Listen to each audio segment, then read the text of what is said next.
Dun, dun, dun, dun. What's up? Good morning. Yeah. This mic is extra loud in my ears this morning. What's up, everybody? All four of you. Oh, man. Notifications just came out, so we'll give it a few minutes.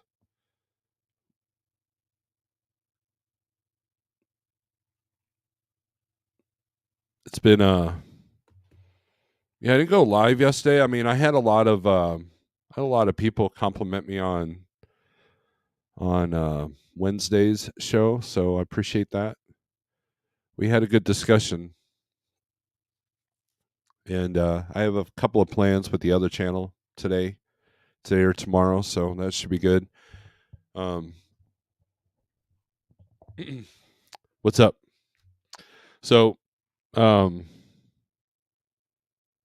we got our morning coffee. It's Friday. Yesterday was brutal for me trying to dispatch. It was brutal.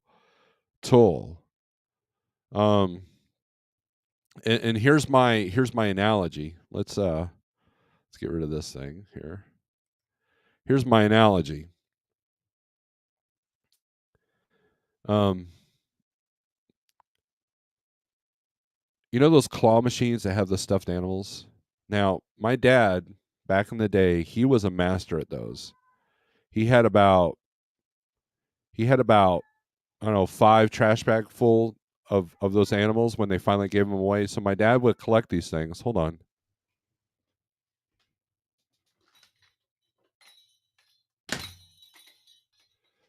My dad would collect these animals from those machines at every truck stop that he stopped at. He said the trick is every so many dollars those things are programmed to claw harder. And they're tucked in a certain way that you can't, like, some are easier, some are hard to get out. No, they're just not laying in there. They're tucked in there, right? And so you might go in there and put like $8 into one, but that thing might be programmed for 9, and then that ninth one is so. Let's say you give up after $8, and then somebody comes in and puts $1 in. Boom, they get it right off the bat. That's kind of what it was like yesterday. You try and try and try, all of a sudden, boom, there's the load right there, right rate, everything. It was crazy. And it was literally right at the last minute. So, yay technology, because it was right off one of the apps.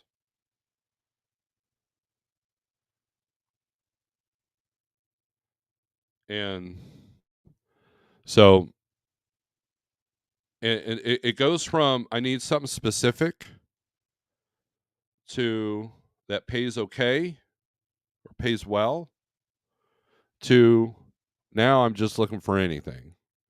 And I imagine that's why Shannon chose to go out west, because she was in a similar predicament. And I have to be able to take, I've done this while I was in the truck too. You have to take a step back and go, okay, I'm not desperate. We just need to be patient. Close your eyes. Do that. And I finally got. I had. They were not budging off a $1.60 where I was at, and I wasn't even in that bad of an area. An area that I've gotten 3, no problem. Between $2.40 and $3, no problem. But man, they were pushing them down yesterday. So, but we got through it. We soldiered through it. I did go outside here, and we have one of those, kickbox bags. I think I hit it a couple of times, kicked one of the plastic recycling bins, and then I think I was over it. So yes, you guys think I'm all cool, calm, but you have no idea. I can be, but there are times when I do get angry. It's a miracle that I haven't broken this printer yet, because it gives me grief all the time. And it's to the point that I go, oh, come on. If I say that, the dog gets nervous, because that means I'm getting ready to slam something. Usually breaking something that shouldn't be broken. So, anyways, that was my story for yesterday. And this screen flickering is very distracting, but I don't see it on here. So we're gonna have a good morning. We're gonna have a good weekend. Hopefully, we'll have a good show. CDN brought up a couple of few things. CDN, do you want to come in? We'll do some shout outs, and then if not, CDN, I understand you're a very busy, successful person, and I would hate to bother you. So it was going to be an extension of what we were talking about on Wednesday. But anyways, let's do some shout outs here. We got old school, new school coffee in my army mug this morning. Good deal. Fistful of dollars. Good morning. Desert Okie Pam. Good morning. I talked to your boss yesterday or the other day, Pam. One of your bosses, anyways. Fistful of dollars. Laying in bed with a stomach virus. Man, that sucks. Yeah, there's some. Look, all of our immune systems are down because everybody got, well, the thing, and we've all been inside for the last couple of years, and so everybody's immune systems are down. So I think the flu and I know quite a few people have gotten the flu and the stomach bugs, and yeah, it's So hopefully you get better there. Big Houston, good morning. I saw on Facebook you were like getting really close to that pickup truck in some area that you were maneuvering with them spread axles. Good on you for not hitting it. Just waiting to get unloaded. Truckers Anonymous, what's up? Don Schonger, Cattle Hauling. We need more beef. We need more beef cattle hauling. Beef is a health food, and you can tell by the way they're pricing it. Sage Live Outcast. I almost said Sage News because we're changing our name again. CDN, good morning. Hot Seat, good morning. Dumping a pot of coffee over my head right now. Ouch. Mrs. Nevada, Trucking and Trails. Good morning. Max Force is in the house. Sterling, what's up, man? You're here. Start over. Good deal. Trucking with T-Bone. Good morning. Let's see. I got my broker text me. He'll be all right. I still need to call him. I could pop in for a short time. Okay. Give a couple of minutes. I'll send you the link in an email for now, and then I'll put out a public link if you guys want. So let me get this up here.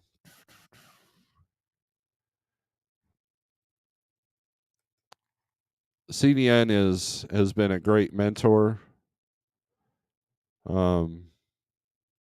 He's been a great person, a great friend.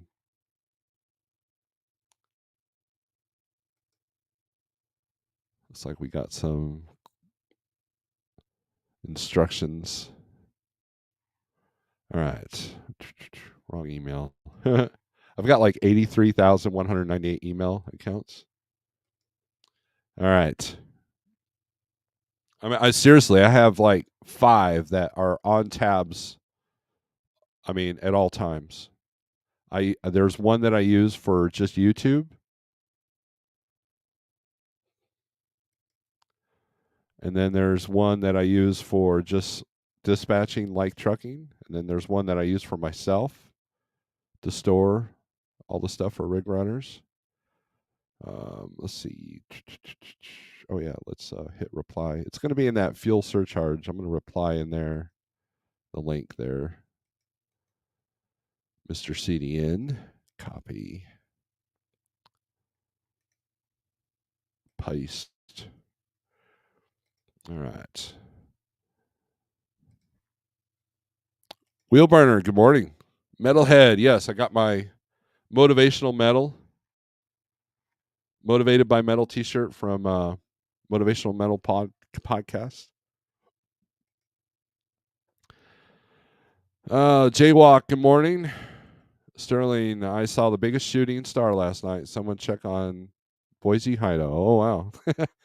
You got to love it out there, right? Love the shirt. Thank you.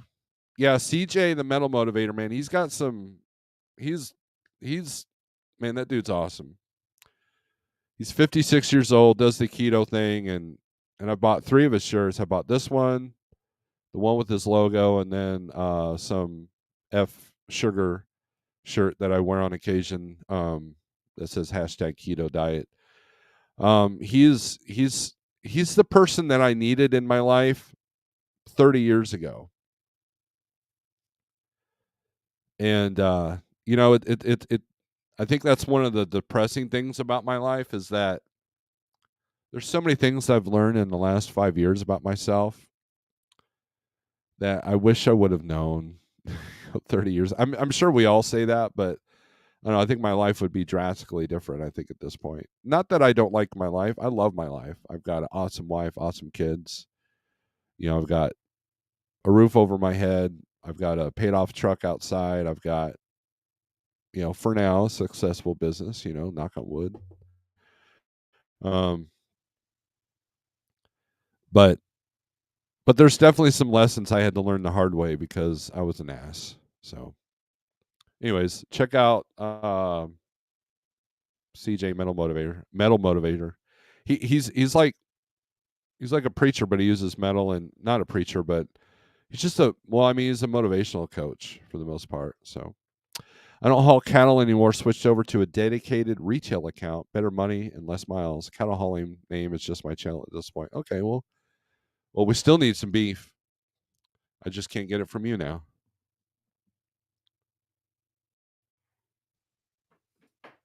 So, anyways, we'll wait for CDN to come in here. So, let's see. We got a message here.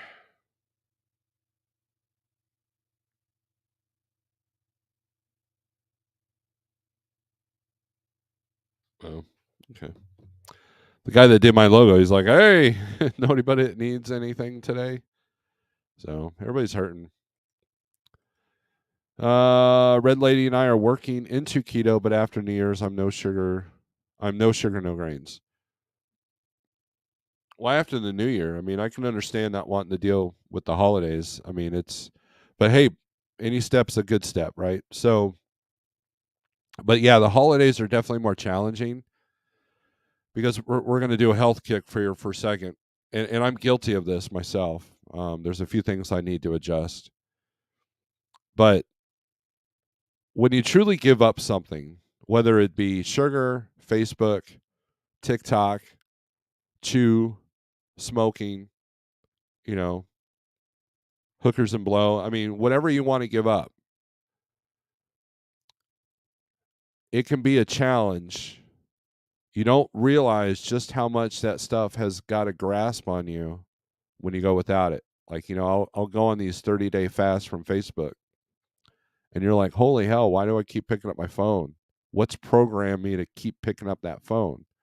Now, it's especially difficult because I have to have my phones on me at all times because of the safety thing. And because I literally run my two businesses off this phone and a job for like trucking. So, but luckily on my business phone, I don't have any of the social. The only social media I got on the business phone is YouTube. So a lot of times I can just put this phone away, my main phone away, and but and then the drivers all know the business number. They don't know the personal number. So, and I never got into TikTok because number one, I knew it was going to be addictive. I knew it was going to change my brain waves. And then like what, 2 years later, 3 years later, it's like, oh wow, yeah, that's it's actually doing that. Like, well, I'm glad I avoided that. But then I find myself watching Instagram Reels or Facebook. Well, Facebook and Instagram got the Reels, and then now YouTube's got the Shorts, which I try to avoid those too. Don't avoid mine. Mine are awesome. Mine show random clips of my cat and raccoons and stuff like that. So when it comes to food, my first part of the keto journey, I really, wow, I was like, wow, why am I craving this? I know it's bad for me. Just like smoking. I mean, people smoke, they go, oh, I know this is bad. I know this is going to kill me. You should be mad that you're addicted to that. You should be mad about that. And food is no different. I don't even go grocery store shopping with the wife anymore because it's too depressing. And the reason why is because you look at all the label, like she's the one picking the food, doing all that. And I'm sitting there just as a tag along / protector. And she's just I'm randomly picking up oh wow, I wonder what this has in it. Wow, I can't believe I used to eat that. Put it back on the shelf. And you realize that a lot of your joy, quote unquote joy, in your day is based around food, and that should make you angry.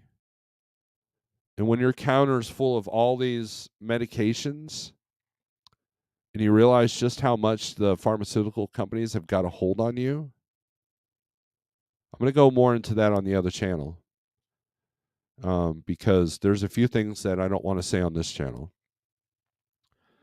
because it will offend. It's not political at all. It's just a deeper belief that I have. So it's going to be. I'm doing this series on the other channel called "Things to Make You Go Hmm," and this is going to be one of them. All right. William Buck Brown, morning, brother truckers. I'm back off vacation, ready to turn burn again. I don't know about you guys, but sometimes that first trip out, I always curb the truck. I'm like, oh yeah, I have a trailer behind me. I've done that.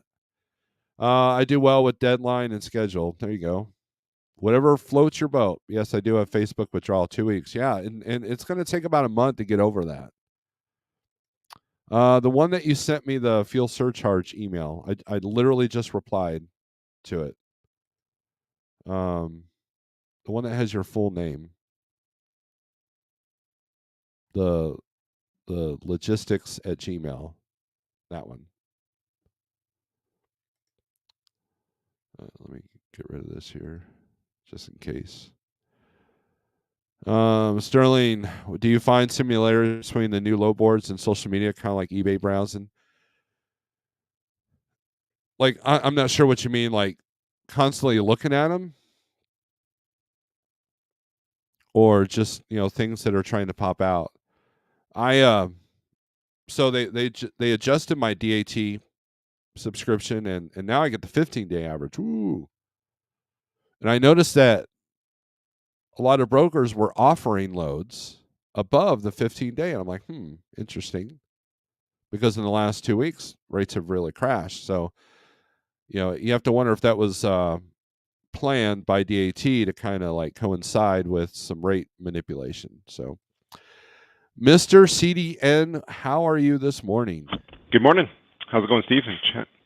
Good. I figured you had a really great idea for today's show, and I thought, man, Yeah. what's a Okay. better person than And I actually have a subtopic that you haven't talked about. You sort of touched on it a little bit, but I'll just give the topic and we can circle back to it. But I was just gonna. I was thinking about times when times are tough for people. Um, I know people say, well, times are tough. You got to get down and do the stuff. But one of the things that can be the misnomer, especially amongst men, is our mental health. This is a time that we really need to ensure that we're doing a checkup, as they would say. Who's that says trucker OTJB, checkup from the neck up, simply for yeah, the fact that if you're out there and you're slugging away in the truck and you got the pressure, you're feeling that my revenue is not where I thought they would be. You got the house payments, you got your wife pressuring on you. You're hoping that you're trying to run everything for your family, and things can get stressful. And so it's real important that you have a couple of people in your network of friends, even if they're not a friend, but a coworker, someone where you can discuss if you're feeling certain ways or having stresses, and you need to find outlets for that. If that means you need to take a break, take a walk, whatever that means for you, but you need to don't keep it inside yourself. That's the number one goal. Find someone that you can just talk to. yeah, and YouTube's not good for that. Sometimes, I mean, sometimes you got to get out of your own head. Well, I'd say mainly the main issue is that we are men and we think that we're men and we need to be men. To be a man, you have to be big and strong and burly and tough, right? Well, unfortunately, we live in a world nowadays where there's a lot of mental health issues, and we see it on the streets. I think we can all agree. I don't care what city or town you live in North America, homelessness, mental illness, it's increased 10, 20 fold from 20 years ago. So it's a reality. And in some cases it's not preventable, but in a lot of cases it was circumstances that can push someone over their edge, and all it has to be is just start the conversation. I agree. There was many times, like, I really feel for people that are new to the industry, like new CDL holders that are owner operators, especially if they're self dispatching. They have a lot on their plate, and so if they came out last year when the rates are really good, and they thought that they're making money hand over fist, it's mentally challenging to deal with rates coming down. When this load that you've done for 2 grand over and over and over, now you're lucky to get 1,200 for it. That's hard mentally. It is. And so, Truly so is. as your, huh? Yeah, it truly is. And so as your foundation, so your foundation at home struggles because now all of a sudden you're not bringing home more money. The truck is deciding that it needs more attention, and then we absorb all this negative energy from YouTube, from the TikToks and the Facebooks, and you see everybody just hurting. Everybody's in pain. When I see someone lashing out on YouTube or on any social media, I see someone in pain, and I really feel for them. And it's good to have a good circle of friends. I mean, I have a great circle of friends, and that's been I was talking to Ratman Roden one day, and I was like, yeah, this YouTube thing's kind of stupid at times. He's like, no, it's networking. That's the mark of a true successful entrepreneur, is networking, and that's your method of networking. And looking back, I was like, you know what, you're right. That's what I've done. But yeah, I mean, we got to take care of ourselves physically and mentally. I mean, you could be the best budgeter, the best penny pincher. You can keep your costs low, and it's nothing if you don't take care of your health. Well, What and you're what it basically means, what all that stuff that you summarized that can happen, it can put a weight on a person's internal feeling of their self-worth, and that's the most dangerous aspect and path to go down. So regardless of what, the bantering that may go on and people, the stuff that happens in the social media world and so forth, but we just have to know that there's someone out there that always loves us, our wife, our parents, our kids, right? That, Mhm. our grandmothers, or that anyone that's around, your uncle, your aunt, there's someone that loves you. And there's there's not an individual on this earth that doesn't have a self-worth. And that's what we have to keep in perspective. Excellent words, my friend. Excellent words. All So, right, to the original topic. yep. Okay, I was going to say that's not what you were texting me earlier. No, no, no, no. So Go we, ahead. the question that I actually brought to Steve yesterday was, I'll read it. Literally, this is one we can read. Uh, it's okay. Considering that the last few months, the whole topic of the world has been the lower rates, high fuel costs, and obviously the issue about broker transparency. So the simple question would be is, would you still be an owner operator, or would you have if you're a 1 or 2 truck operation, would you have your own motor carrier if load boards did not exist? And I believe my answer was probably not, Right. because I did not have any interest in being an owner operator until I learned about how at the magical place called Landstar you could choose your own loads. And I'm thinking, and we all sit in our trucks, okay, and you've never been a driver, CDN, so I'm going to give you a perspective from a driver. You sit in your truck and you're on this horrible load, or the times don't work, or your dispatch put you, oh, this has got to be picked up an hour and it's 100 miles away. One time I literally called my dispatcher and I was like, you realize I can't go 100 miles an hour, right? He's like, look, it's an open window. They'll take you when you get there. I'm like, well, then explain that to me, right? So, anyways, so you have this, you become narcissistic in the truck. You're enclosed, you're by yourself. It's only you and that Qualcomm screen. And so you become like, man, my dispatcher doesn't know what the hell they're doing. so and so when I learned that I could dispatch myself and my truck payment's not dependent on anybody else, sign me up. That was when I took an interest in becoming an owner operator. And so now that humbles you, right? So now I look at the value of that, but also at the same time, there's a lot of people that call themselves owner or lease operators that are essentially paying the bills for the carrier, and they get the short end of the stick. Not all, but I mean, if you have a dispatcher and you have no choice in the matter, then that's like having some guy outside of your restaurant that you own is like, okay, I'm only going to let 100 people in today, and only between the hours of 12 and 2. And tomorrow, I don't think I'm going to open the door, but tomorrow, but Friday, you can have 800 people. And so that means you're not in control. I talked to an owner who was paying a dispatch service 10%.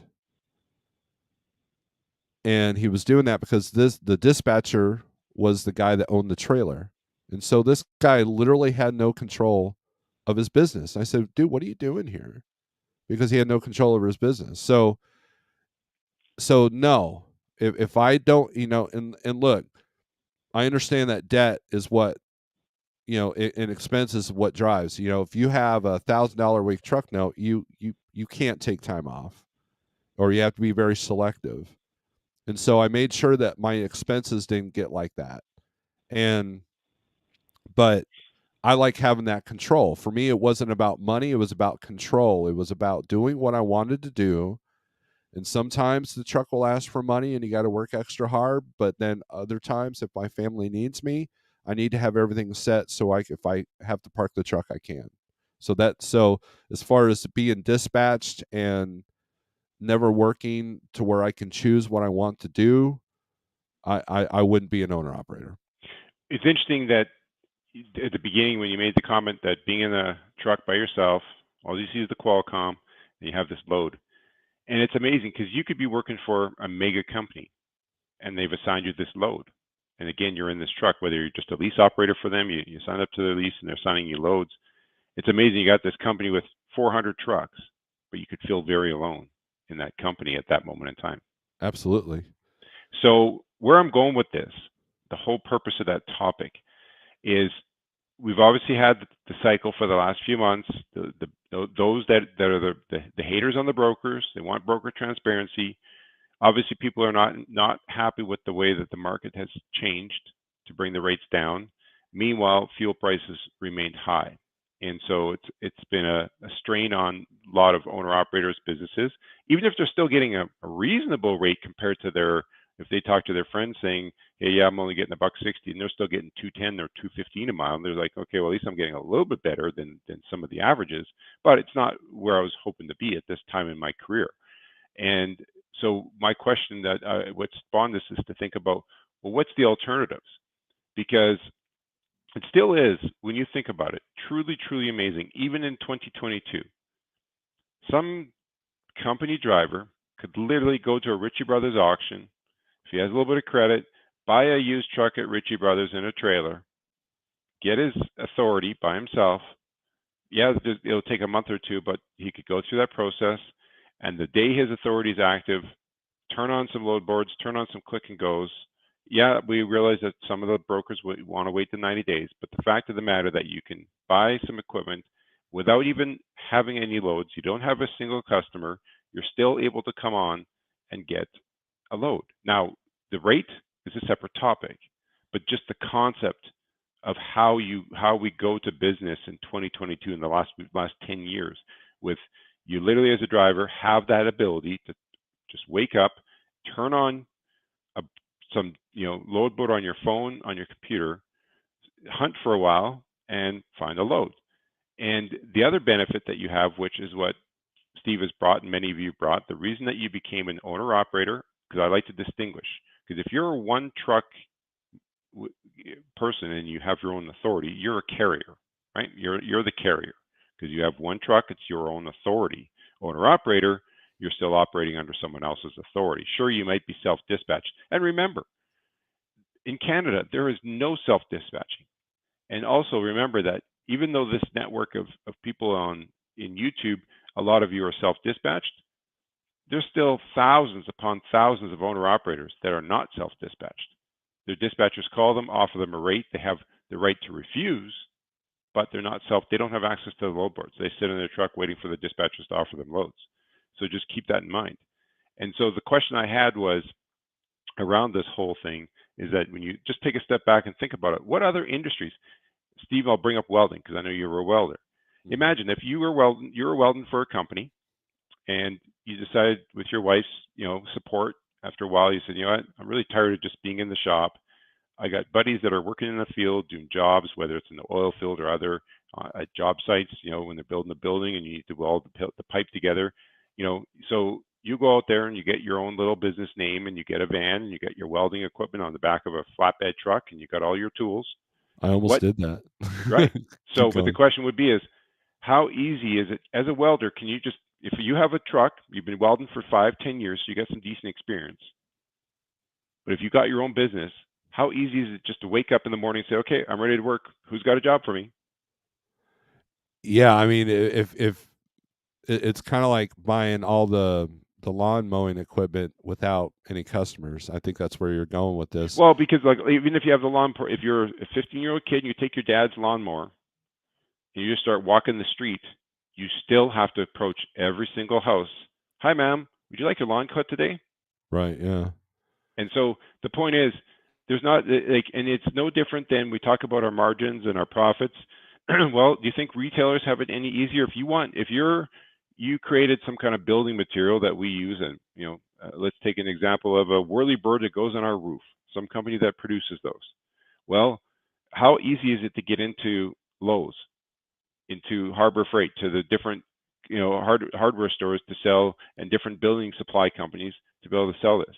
Some of the companies are going to, you're competitive, and you can't just build the product and you're going to be automatically put in there. No, you have to go out there, and and especially if you're trying to if you have a little local mom and pop building hardware store in your community that's locally owned, you might be able to go to them saying, hey, look, I got this locally made product. I make it right here.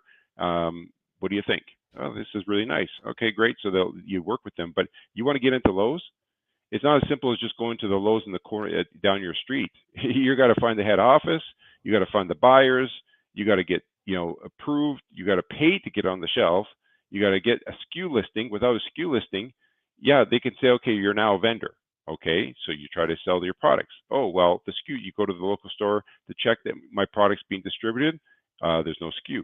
Well, we're still waiting for that. Now you got to go back to head office. Like, there's a whole rigmarole, and it's no different than the music industry.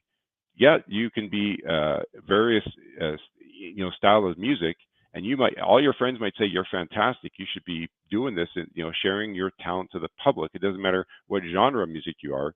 The point is, unless you happen to be playing at your friend's birthday and their uncle is a major music producer that says, wow, come with me, I'm gonna set your journey free, it's still a process. Right, But yeah. right, so the point is, I understand the frustrations right now with the market. I understand the high fuel costs. I'm not liking it. I see it. I'll tell you, I take the time. The loads I've done recently from U.S. to Canada, flatbed loads I've done, full truckload loads I've done. I've done the math, and it's working out. It's averaging between 50 to 53% of the rate is going. By the time that driver leaves somewhere in the States going into Canada, 50 to 53% of that rate is gone with the fuel, right? So Yeah, I that's bad. recognize that. So, but where I'm saying with this is that if you're one of those that are really like frustrated with the market, frustrated with the load boards, what's the alternative? That's the question. What's the alternative? If you decided to say, you know what, I am frustrated with the load boards, I'm frustrated with the brokers, and there's two parts to that. There's the frustration of the rates. There is the frustration, don't get me wrong, because we know that there's some great brokers out there, but there's also the ones that play games, those that don't post the right cities. There's all that's happening. And then the second part of it is, just like Steve identified, he gets a load, he's given a certain time window to deliver, he's all stressed about it. Yet then he finally phones his office. His office is like, oh yeah, not a big deal. But imagine, Steve, if they would have, that dispatcher at that moment in time came to you. Oh, what a nice wife. Um, He's awesome. the Imagine if that dispatcher at that moment in time would say, "Hey, Steve, so I got you this load. The load sheet's going to show must deliver at this time, and you're going to look at the miles and say, well, that's impossible. I know I have to put it on the paper like that, but just know I spoke with Sally or Wally and at the consignee. They actually have an open window. So long as you arrive before 3 o'clock, we're okay. Okay, I don't want you to kill yourself. So just know that the paperwork's going to say, or the Qualcomm's going to show this, but actually just know that there's this window of time. So I want you to drive safe. And if the dispatcher presented that to you at that time, what would it have been like?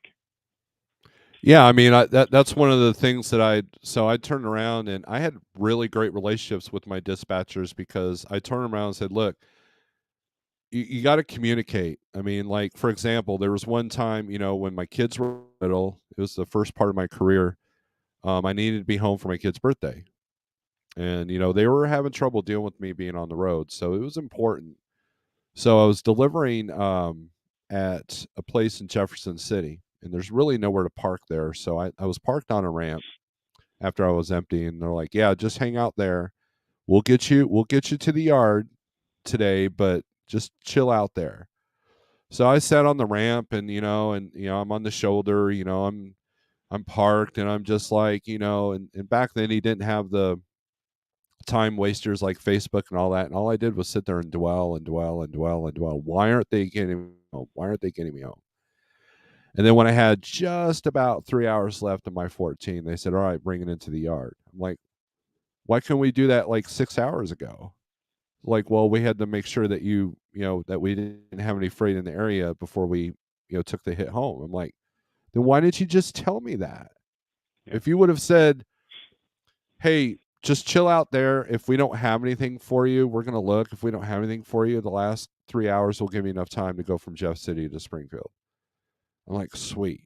I would have been sitting there like, because communication's important. And so one of the best relationships of brokers that I've had in the past were the ones that could tell me, "Hey, I know the delivery time says this, but they'll take you when you can get there." And so communication is key But when it comes to that.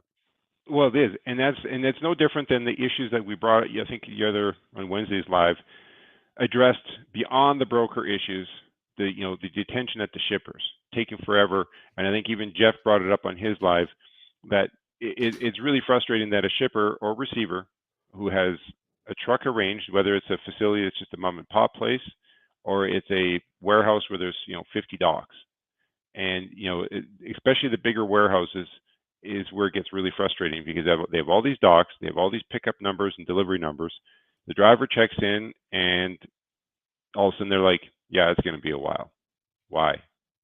If it, why would the buyers remember the whole reason that that load needs to get delivered? The if I use the term, the start of it, of that load began well before the broker, the intermediary that the person that everyone hates right now, is well before they were involved, right? A company has raw goods that needs to get produced to something. So someone starts producing it. Now that company has to sell it. So they have a way, whether it's management, they have separate salespeople, but they need to get that product sold to someone. They identify the need. They're talking to them. That customer needs to buy, and so forth. So there's all these connections. So those are all happening well before a broker's involved. But yet, in the whole chain of things, sometimes that chain falls apart, and the shippers, receivers, even if the broker does all their work, when a shipper receiver takes too long, I've been in the situations where they say, "Rob, we're going to need 4 hours to load. We can't do it less. It's floor loaded, so forth and so forth." So in those times, I account for that with the carrier at the time when we're negotiating the rate. We Hmm. build that 4 hours in, and I tell them, "Hey, have to make sure the driver's got food, water, etc." But again, so we got multiple of issues of the brokers and what they're doing with the loads that they have and the rates. And remember, we've got to distinguish with the brokers. Is that broker exclusive if he has a load, when a broker has a load, is that load his exclusive customer, or is he just one broker on a list of 20 and he's bidding for that freight? Big differences in how brokers work with that, because a broker who has an exclusive customer, their mindset is that you got to find that truck because they got a warehouse, they got customers, people relying on you. They're expecting you to fulfill it. But the shippers that shop, where if I was to cold call a company and they say, "Oh, sure, yeah, we'll get you set up," and if they're fast to set you up, generally that what that means, you're going to become a number on their email because hey, it's another source of contact. So those shippers mindsets are a little different. They know that sometimes the game is played. They'll take the cheap rate, hope that this broker comes through. If they don't, they go back to the next. Only time what they do then is those same shippers that shop for the best rates at times.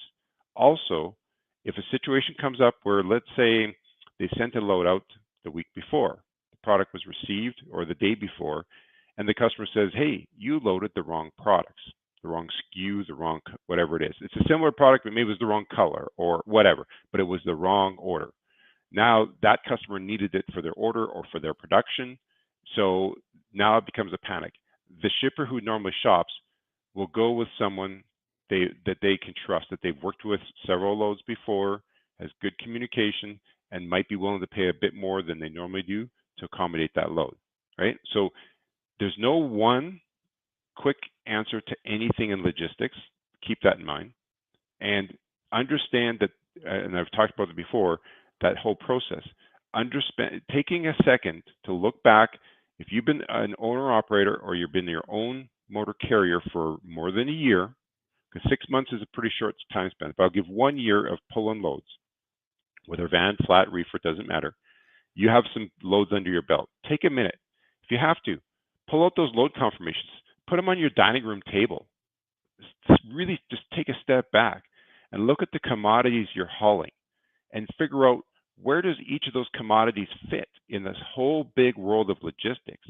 Mm-hmm. And then step back and say to yourself, okay, if I had to do this again, how easy could have I obtained these loads? Let's keep the rate aside. Let's just about getting the business. Could I go out there by myself as a one motor carrier and get these loads? And if you look at who they are, if you're picking up at Procter and Gamble or picking up at some BP shingles, big shingling companies, how easy is it to get your foot in the door? That's the question. Because if you're sitting here complaining about brokers, and I'm not saying that there's not shyster brokers out there. I'm not saying that. But I can tell you that one difference, and I know that a lot of people will say, well, brokers don't have skin in the game. They don't have this. They don't own the equipment. Granted, 100% true, 100%.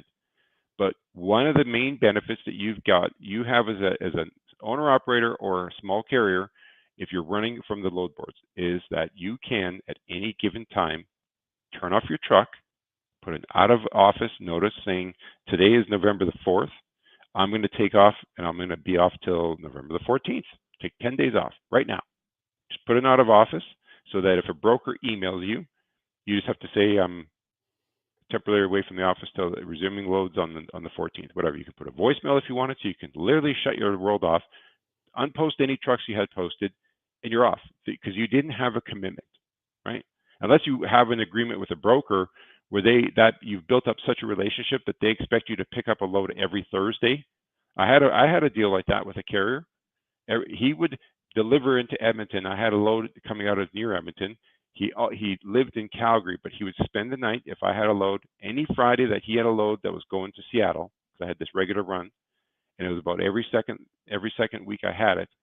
He would spend the night because I built a relationship with this fellow, super nice guy, even went and met with him and everything else. But the point is, if you built up that relationship where you have some expectations, that's a little different.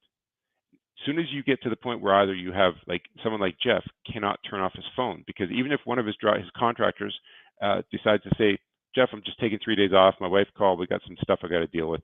They don't need to reveal it, but they just need to take a few days off. He's off. But when you're the owner of the trucking company, you're not taking days off.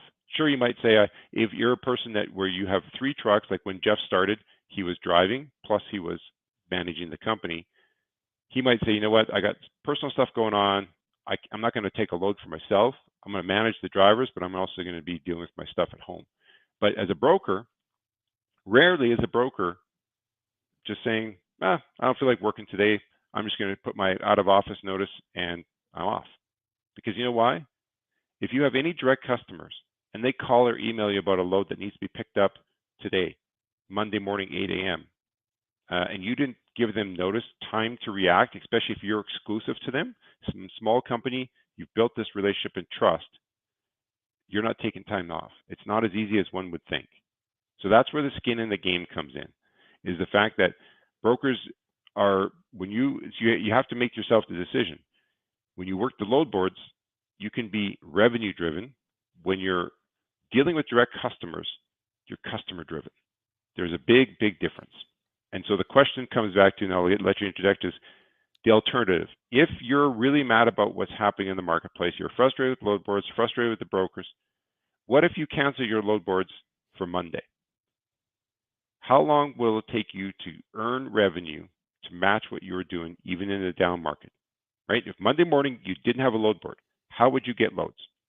That's the alternative. Those are very, very good points. I mean, you've hit on a lot of points, and I've always said that this is part of the game. The shyster brokers, just like the brokers understand that there's some shyster, carriers, and I think that so for me it's perception, right? Once my dispatcher, when I was company, showed me what his computer screens look like. He showed me how he deals with things. He showed me what it's like in the office. Then it kind of gave me a better understanding. And here's a great point. Truck with T-Bone. When I started dispatching myself, I gained a whole new perspective, respect for dispatchers, because it's not as easy as pick this load, because there's so many gears in the cog, right? There's so many moving parts. And and and and and so for me, and then you stated earlier, there's the difference between the brokers that just are trying to go with the shippers that want the lowest bid, and then there's brokers that have direct customers, and those are the brokers that I want to seek out, and those people are going to be the people that have it together because they have to, just like you pointed out.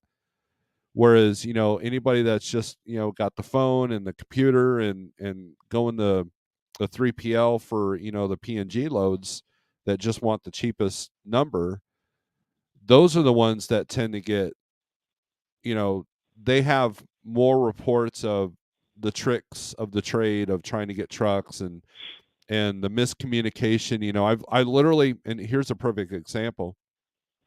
After Christmas last year, I decided I was going to do a load, and there was a Joplin to Springfield, a load of pallets. It paid good, so I'm like, yeah, I'll take it. It was coming out of the Casey's DC, which was new there in Joplin, Missouri. So I get my truck, hook up to my trailer, I go all the way down there, I show up, and they look at me like, "What's your pickup number?" And I recognize these pickup numbers because I've done Chet pallets over and over and over. I'm like, yeah, it's this and this. Like, oh. And then there was another driver there that had the same number from a different carrier. And this was a convoy load. No, normally I don't mention broker names, but I'm going to mention this one because I think people will identify with this or relate to this. So he's like, well, that number is not even good. And on top of that, we don't even have product to give you. We do not have any extra pallets right now. And so I had to call Convoy. So I got back my truck. I called Convoy, dealt with their customer service thing, and then they're like, okay, so just stay there, and we'll get this sorted out. And so I'm waiting there for like 2 hours because I want to get my tow new, right? I want to get my tow new for my wasted day now. So at one point, it got so stupid that I literally had to go back into the shipping office, get on my cell phone, call Convoy, hand the shipper my phone so they can tell them directly that they do not have product. They don't even know why I'm in there. And then I grabbed the phone back, and I still had to wait an hour because I didn't leave, because I've heard of stories of, oh, if you leave, we're not giving you Tonu because you didn't give it a chance or whatever. And that's how a lot of these click and goes go. But it was frustrating. And so that makes me less apt to deal with Convoy, because they don't have, for what I've seen, direct customers. In fact, they're doing a lot of co-brokering now. You click on the app and it says USA Truck on it. Well, I'll just go to USA Truck for this load then. Why am I even dealing with you? It even says you got to fill out a carrier packet for USA Truck if you are not set up with them. Then what are you here for? Yeah. And so and that's part of the deals, that the situations that I dealt with at Landstar. It was the Landstar agents that did not have the direct freight. They're either underbidding themselves on their boards, or they were getting it from CH Robinson or somebody else, and so the information, by the time is filtered down, the rates filtered down, and that was frustrating to me. And so, to your comment, CDN, is that's what I'm trying to build this up to. That's what Jeff's goal is with Rig Runners, is let's create a situation where we can get into this logistics deeper, because I recognize that, first of all, when I came into the game of Self Dispatch, yes, it humbled me, but when I came into the spot market, I already knew about the volatility. I already knew about the brokers' games. And the hardest part is adjusting and dealing with that, learning the tricks of the trade, learning how to recognize the good from the bad. And sometimes some people are better at hiding the bad than others. And You if you know. have a situation, I'll pass this tip along. Mm-hmm. If you're dealing with brokers and you're getting loads, and say either the load confirmation details were not accurate, or the load was, the way the broker was not professional, things of that nature. Like when you called and it's like, yeah, what can I do for you? Right? Like, yeah, that's all. They don't even say, what can I do for you? Just, yeah. Like you could tell that there's not really focused, not into it. Just look at the broker. How big is the broker? Ask that question. What's the organizational structure of that broker? And I can use the big one that has the CH in there. Uh-huh. Their structure is different than others because they are so big, right? They have their upper management. They're going to have presidents, CEOs, sales managers. They're going to have a bunch of AR, AP administrative staff. They're going to have some other support people in there. They're going to have some IT, like, agent support stuff. They're going to have a carrier setup team. But then down below that, there's going to be a whole level of account managers. Some of them are going to be like smaller account managers that are out there trying to get some loads, but they're going to have their national key account people. Mm-hmm. Those are the ones negotiating the loads with the big guys, right? These are folks. Remember, when you see a national key account sales manager, you look on LinkedIn and you just look up logistics key account managers, and you find someone that works for a brokerage. Look at that person's profile. Did they just come out of college they have a business degree or business diploma, and boom, they're the key account company for someone? No. It was a process for them. They were a sales rep for a company. They got trained. They moved, went to another company, got promoted. They went to another company. They invested their time and efforts to gain skills and knowledge and move them up the ladder by choice. So the point is, if you have a bad situation with the broker, look at the brokerage. How is their structure? If they have the model, which is there's the broker and then agents, because remember, agents are independent contractors to brokers, to the brokerage. If they're independent, that means each agent has their own book of business. The broker's the hub. They're supporting the brokerage, the broker agent with the carrier setup, the TMS, things of that nature, approving credit for customers, and in all the back office support to a broker agent. And then if you're a broker agent, your main focus is getting a book of business and selling the freight and booking the freight, managing the freight from start to finish, and dealing with everything so that once the load is delivered, you have a clean POD, no damages, no tonneaus, no wait times, etc. then that load can get sent to your head office for processing. The carrier submits their invoice for payment, and the cycle goes. So if you have a bad situation, if that person is a broker agent, you can send a nice, you don't have to bash the person, but you can send a letter to the head office saying, look, I booked this load, give the load number, the thing, give very detailed, not just saying, yeah, I was dealing with Rob, but, he was a real jerk, and then signed your name. Okay, Mm-hmm. well, they'll take that. But if you're like, yeah, you know what, I booked this load with Rob, we agreed on the rate. He sent me this confirmation. Look at it. There was no details about the check-in procedures. There was nothing. I get there.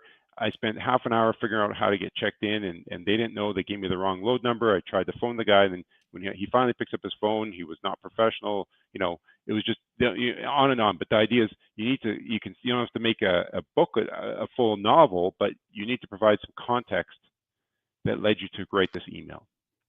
So if you can write this email and bring it to there, because remember, dealing with one agent at a brokerage, if they have multiple sub-agents, you might have a bad experience with that one, but you may not have others, right? So if you could, and maybe the brokerage doesn't realize, because if all of a sudden you sent a letter and another, and all these letters were directed to that one agent. They haven't received a negative letter from a single carrier in 2 years.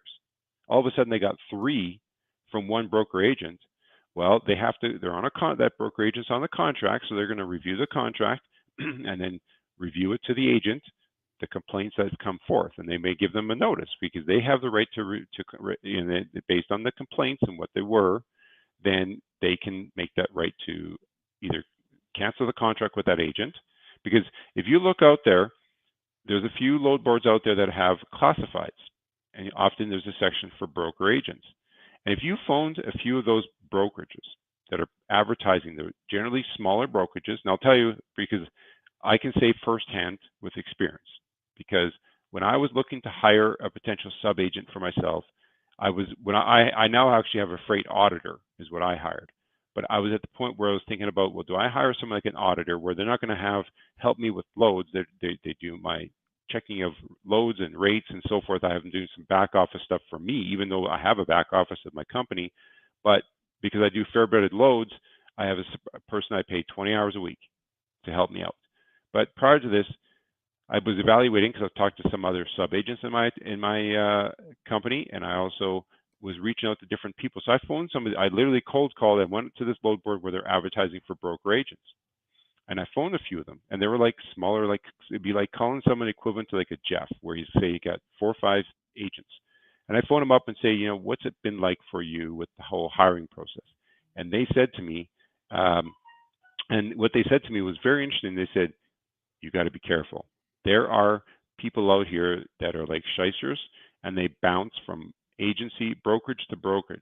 They're hoping that someone doesn't catch on to their game, and they get signed on, and then they play shysty games, and that can tarnish your reputation that you've built up for yourself. So, that's the point, is that, if you have a bad situation, it might be that one person. So you just have to know, who can I talk to? Now, if that brokerage that you booked a load with is a one-person operator, like it's just Rob's brokerage, and I didn't serve you well, and you figure out that it's just me, well, then what you can do is in your book of contacts, whether it's a TMS or however, blacklist me and then move on. But if it's part of a bigger network that you're booking multiple loads, find someone else within the company that you can address the concerns in a calm, professional way, and then hopefully that will invoke change. I've done that with TQL. I was having an issue, so I went higher up, and then, on the rate per mile masters page, Chad Boblet, he's got a great knack for finding the higher ups and helping people solve problems. But it's all part of the game, and I think that, going back to your original storyline of, you go out to the auction, get a truck and trailer, and start looking for loads right off the bat.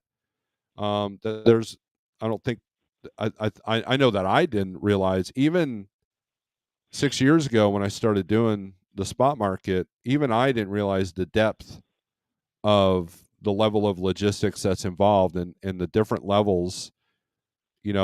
Your CH Robinson rep is not equal to the TQL guy that you're dealing with, you know.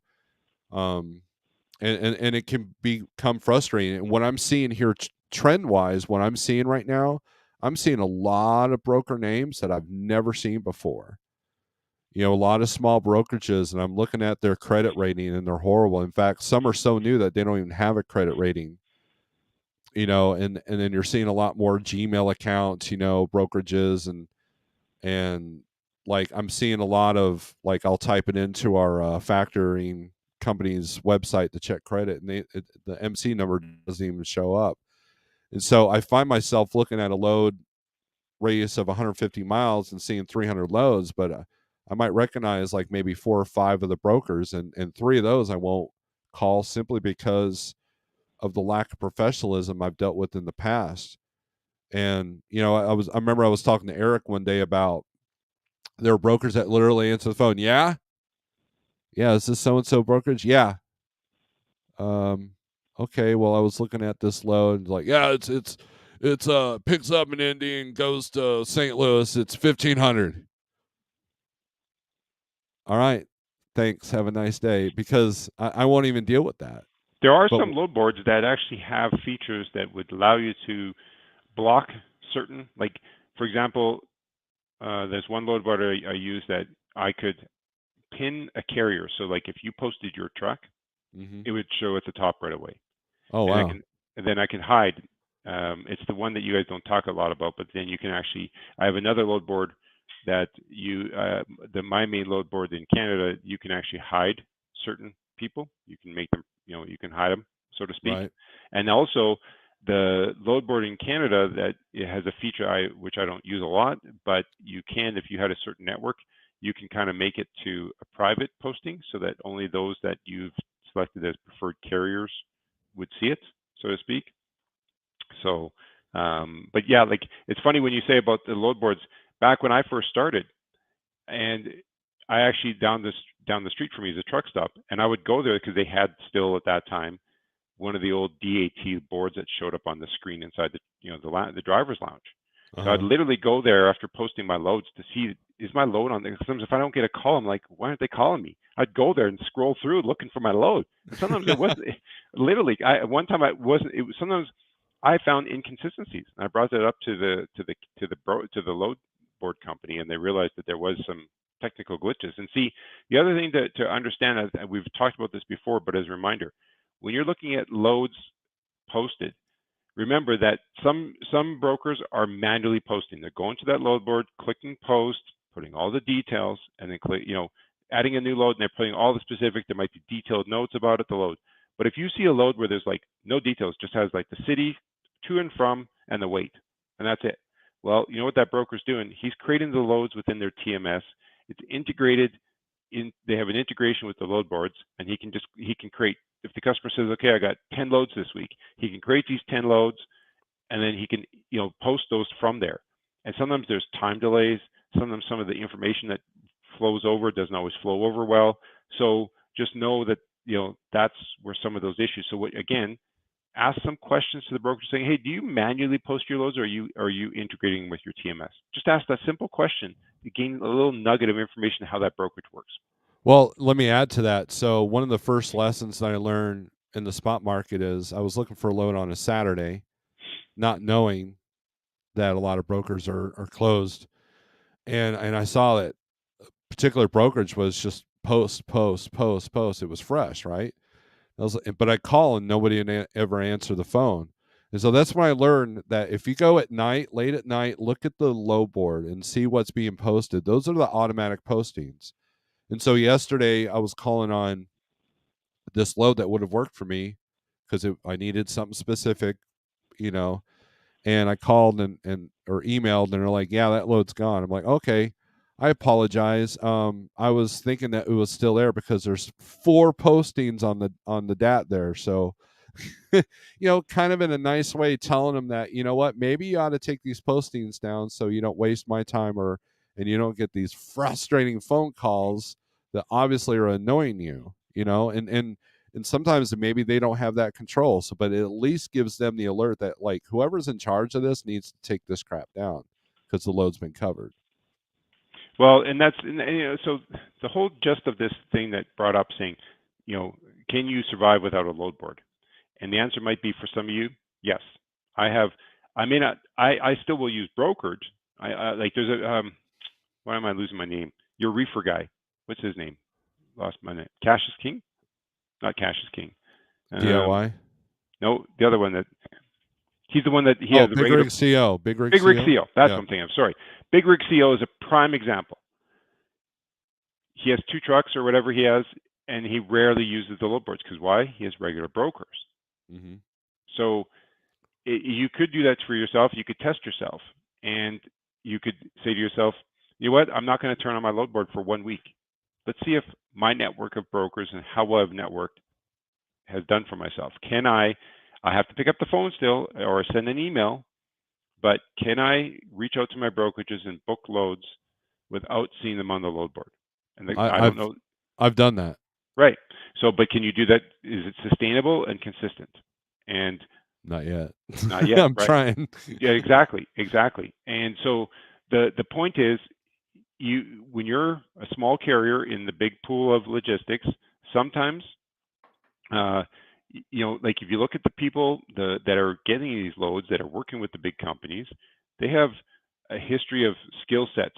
And I keep saying this over and over that we've addressed it on various shows in the past.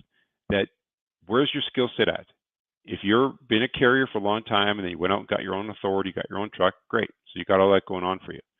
But where are you at? What's your comfort level and knowledge of customer service, selling, negotiating? Now, negotiating with brokers on a load board is one thing.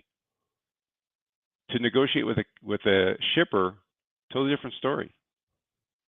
Yeah, and so this whole well, just get direct shippers. I see on Facebook all the time. Oh, just get direct shippers, solve your problem. I'm like, you got people that can't even negotiate with the broker without getting frustrated. How are they going to deal with shippers? And we've talked about that before. It's all part of the game, right? So I don't get on board with this broker bashing. I will bash people that is unprofessional, regardless of not bash, but I mean I'll call them out regardless of what they're doing as a job, whether they're a driver or a broker or even a shipper. Because you gotta also consider the fact that the shippers don't have their act together a lot of times. You go in and the check-in process is all screwed up and their paperwork's all screwed up and they load the wrong trailer. I had a truck that picked up a load. Um, it was a Prime. Prime was the broker. He went to the customer. It was a Saturday load.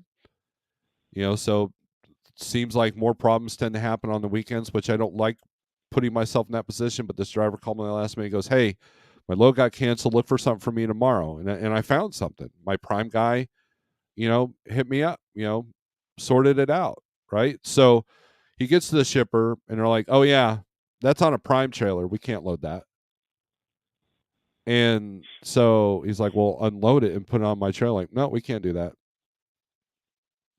And so he had to deal with Prime weekend, and ended up having to get something Sunday because the shipper was like refusing to do. I mean, they couldn't understand that this is a Prime load, but it's actually going on an outside carrier trailer. So it's just one of those. I mean, there's so many, and so I'm thinking the less people I have to deal with, the better. So I'm at Landstar, I tried to look for. They had a thing on the load board where you can see where it's like direct or not, and it was the direct ones that I had the best loads. The guys that had all the FedEx loads, the guys that had all the tire loads, the guys that had all the at that time Conway drop and hook loads. Those were the loads that we all sought after. But then if you're late to the game, you're getting the scraps that no one else wanted. And so, just like the spot market, I learned that the best loads don't hit the low board. I've got a broker, it's FedEx, that literally sends like 50 emails a day. I mean, they're constantly popping up, popping up, popping up. I'd never see a FedEx load on the DAT or 123. Right. I have once and I booked that load. And that boom, now all of a sudden we're set up with them. I remember their carrier packet was Jeff was complaining about it because it was massive. asking some really stupid, weird questions. But beyond that, I mean, and they're decent paying loads. I mean, they're not even hitting the low board. So it's to me. So I get what you're saying, but everybody has to start somewhere. But you bring up a good point. And come on, what it says, I can survive without a low board computer or printer. So I mean, it's different. You have to evolve with this, and Right. it's But part of the but game. also that know that, like, if you're in a position where you are frustrated with brokers, that's fine and it's more than fair, just like anything else. But you have to, what skill sets do you have to stand in front of that customer and get in front of that customer and present something to them? Where are you at with that? How well can you do that? And understand there's a process just to get to that point. And also know that when you get a direct customer, it's not free. Meaning, how invested are you with the customer? Sometimes if you have, say you have 2 trucks, 3 trucks, or even if it's just yourself, and things go wrong, sometimes you may have to pay the price for some errors that happen, mistakes that happen, and that's part of building that relationship with the customer, to give and take. And an example is, the other thing is, when you work with a direct customer, I think I said it in your chat the other day, if you haven't been with a big company and you get on the email chains of a load, before it even hits the truck or the load board, it's amazing how many emails back and forth with different people before that load is ready to go. The other day, as an example, I booked a load going from Canada to the US. It was picked up yesterday. It's going to deliver on Monday, but I booked this load on Wednesday. So you're thinking, okay, it's Wednesday. It has 2 drops, and it's a partial because it's floor load, non-transfer, partial from Canada to two states. Like, they're side by side. So imagine that it's 14 feet of truck with two drops, non-transfer. So not an easy task. I managed to find a truck, quote it out to the customer. They give me the PO, and they had give me some basic addresses because I was asked, because one of them is a residential because it's building supplies. And so they give me all the details, got me the commercial invoices. So the first thing I did, I phoned the consignee, the first one, because I know the direction, the order that the carrier wanted to deliver. And so before I worked on the bill of ladings and all this, I phoned the consignee, first guy. He doesn't pick up, and I'm sending him a text message. He returns my call. Great. So we chat. I explained we're going to deliver Monday, November the 7th, provided there's no weather. It's winter time here now. They provide the weather, road conditions. Okay, sounds good. Not even, there was a backup phone contact that I didn't phone because the first contact got back to me. So I didn't phone the second contact. Literally 5 or 10 minutes later, my customer, Rob, the first drop wants, they can't receive it on the 7th. They want to receive it on the 9th. Can you do that? I said, strange. I just literally got off the phone with that person, and I explained everything to them, and he even specifically said he's fine with it. He says, have the driver call me because there's 2 ways to get to this address. One of them is going to take him on a switchback roads, and one is going to be easier. So I want to take him on the easier route. So I made sure I put that, made sure the carrier is aware of this. So I kind of just, in those situations, I had the experience, like, there's this back and forth. So I put my piece saying, hey, I just spoke to so-and-so. So it's not like there was hearsay. I said, literally, I just got off the phone with them. So I sat back, and it went back and forth. No, let's go to the 7th. No, now bring it over to this place. No, bring it back here. Okay, yeah, now they'll take it on the 7th at the original address.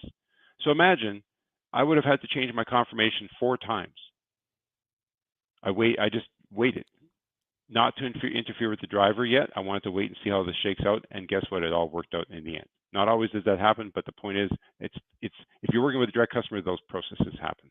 Yeah, well, you're a professional too. Like James Clark says, what is the standard of professionalism in the transportation industry? Never found out, so I set my own policy and standards since it's subjective. And let me read Provost's comment here. Good to see you, Provost, my friend.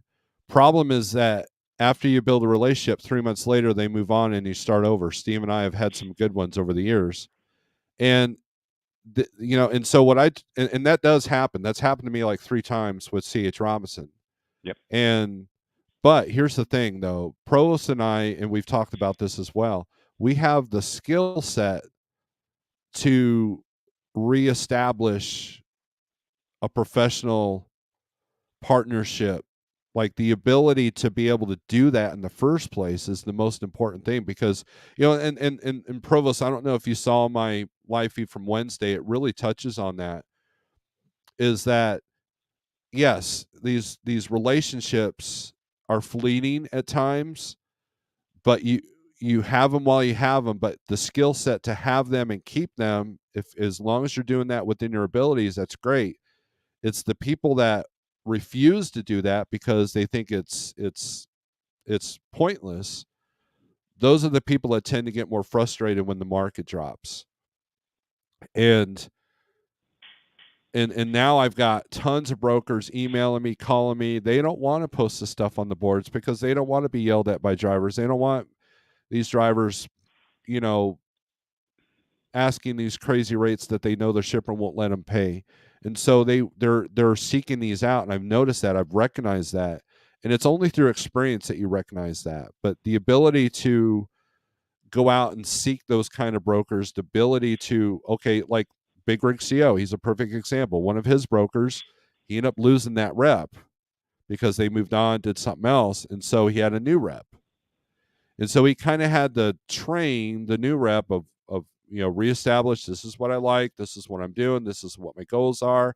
As long as you this and this, we're good. You keep me moving, I keep you, I keep a truck in your pocket. And boom, right away, that new guy is doing well for him. So I mean, and I've dealt with that with several, and that's one of the frustrating parts about TQL. If you're watching TQL, is that I can't seem to do that with them No, they're because you're very because talking. they're very much they're an entry level. They have a lot of entry level people. Well, it's the way that they're structured, because like this other brokerage that I have in my pocket, they have a lot of entry level people because obviously the guy I'm talking to doesn't know much about anything, so he's kind of utilizing me to educate him. Um, but they're structured to where I'm dealing with this guy, right? And Hmm. so, um, I know carriers that do very well with TQL. I've done well with TQL, but it's sporadic, and so it's hard to create consistency. And that was one of the many things that kept me from getting my own authority, is I knew that I would have to rely on them quite a bit. And whereas CH, I know guys that started their own authority and called their CH guy and say, "Are you my CH guy?" "Yep." "Okay, this is my needs. This is what I do. This is this, and this." And then, "Okay, just keep me moving for the next 3 months. You are my dispatcher." And they've done very well. They've been able to create their foundation that their authority needed at the time by doing that. Because when you're going down the road and you're driving 500-600 miles a day, when are you going to fill out a carrier packet? When are you going to make the phone calls? Half the brokers want emails now. And dispatch services are expensive sometimes. So and then so it's more challenging. Well, I was going to say, see, as a broker or even a carrier, when you have a direct customer, a couple things to keep in mind. So let's say you have your regular shipper you're dealing with. That shipper decides to leave that company and go to a new company, because I've had this happen. We go to the new company and then they call you. "Hey Rob, I'm now at so and so's place. I'd like to start working with you. I got my company wants to they're going to let me bring on some new suppliers." And also because they know what you did for them when they were at the other company, Mm-hmm. they moved and the first thing was to call you. That's great. Now the flip side though is the previous company that you've been servicing, when that they hire a new person, is there's always a stress. You can Don't tell me there's not a broker that doesn't go through that, where there's the stress that you bring this new shipper in, and that shipper again may bring their contacts with them, and you hope that you've developed a solid enough relationship with that company. Like this one particular customer of mine, I'm pretty, I work hard for that customer, but I'm pretty happy that often when they've burned through a lot of shippers over the years. I it would take me two hands to go through all the shippers that I've dealt with over the years, because some of them come on, and I can figure it out within a short period of time that person is going to leave, because that company can get quite stressful sometimes, and they're not going to stand. So the point is, when they even bring on a new person, even if they have the idea that they're going to call their old contacts, but when the company says, "Just call Steve. Just call Rob. Give it a few months. Yeah, you may have some other contacts, but just trust us. You want to call Steve, right? That Mhm. they realize, okay, fine, I'm told to do it. So then they phone Steve and realize that he understands the business. He knows the products. He knows the people. They have people out in the field. You don't even have to give nothing. You just, yep, so and so is the contact today at the site. Yep, this site. I've got all the addresses to all the different locations we've been before. I know the processes for all those. So instead of him or her having to re-educate someone on all the stuff, and when you've built up that kind of depth about a company, it's hard for them to let you go. But at the same token, it's interesting dichotomy with if you own your own truck, like Steve, let's say there was some company in your town and you went up there, they're a smaller company, you showed up with your truck, there's a different way to normally do this, but hypothetically, you're just like, I know these folks, I've been there before through brokers, I'm going to go and try to get this business. So you show up there, bring your card in, start talking to them, and they recognize you because they've seen you there before. One thing leads to another, boom, they become your direct customer. Now that because they're smaller, you're small, they've seen you before, there's this trust. So in fact, you have an advantage over a broker because you're going to be, if you're a small, like one driver, one carrier, and you're going to service those loads for them, you can build a super in-depth relationship with them. Now, you could even think about it this way, always think outside the box. Now, I'll give you an example. You want to work in your little area for short hauls or whatever it is. And this customer also ships across the country, which you're not willing to do. But what you can offer to them when you start to see other trucks are showing up and stuff, saying, you could talk to them saying, I know you guys have to ship out to other places. Have you had pretty good success? Yeah, for the most part, but sometimes we've had our fair share of problems. You can say, you know what? Anytime that you're booking with someone you're not sure about, give me a call. I know I can't service you, and I've already talked about it. But if you tell me who you're working with, I've got the resources. I can tell you if that's a quality broker, et cetera, or if they reached out to a direct carrier. I have the tools that I can just tell you what their safety ratings about, their information. I can just find some information about their history to help you ensure that you have the right providers. Imagine that. So when a shipper thinks I've got someone who, for no dollars, will help me protect my business, just for that simple statement, call me and I'll help you just confirm. And you might be busy, you might have to take until you have time to get to your computer and do it. But the point is, find a way that sets you apart.